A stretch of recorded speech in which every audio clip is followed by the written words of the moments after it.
Karnataka DGP స్థాయి అధికారి K రామచంద్రరావుపై suspension వేటు పడింది.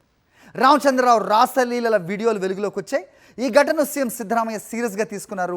డీజీపీ కార్యాలయంలోనే జరిగిన ఈ ఘటన దుమారం రేపడంతో ప్రభుత్వం విచారణకు ఆదేశించింది. సివిల్ రైట్స్ ఎన్ఫోర్స్మెంట్ డైరెక్టరేట్ డీజీపీగా పనిచేస్తున్న రామచంద్రరావును సస్పెండ్ చేసింది. రామచంద్రరావు ప్రవర్తన నిబంధనలను ఉల్లంఘించిందని ప్రభుత్వం ఆ ఉత్తర్వులో పేర్కొంది. విచారణ ముగిసేంత వరకు సస్పెన్షన్ కొనసాగనుందని స్పష్టం చేసింది. సస్పెన్షన్ కాలంలో రాష్ట్ర ప్రభుత్వ రాతపూర్వక అనుమతి లేకుండా కె రామచంద్రరావు ఎట్టి పరిస్థితుల్లో కూడా హెడ్ క్వార్టర్స్ విడిచి వెళ్లకూడదని ఆ ఉత్తర్వులో పేర్కొంది.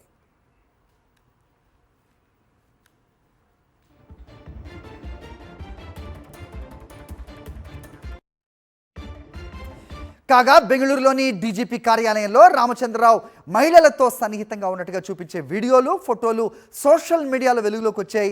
అయితే ఈ క్లిప్స్ పాతవని, తాను నిర్దోషినని రామచంద్రరావు వాదిస్తున్నారు. డీజీపీ కార్యాలయంలోని సిబ్బంది ఈ దృశ్యాలను రహస్యంగా చిత్రీకరించినట్టుగా తెలుస్తోంది.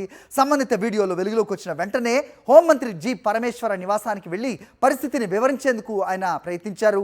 కానీ అక్కడ హోంమంత్రి రామచంద్రరావుల మధ్య భేటీ జరగలేదని తేలింది.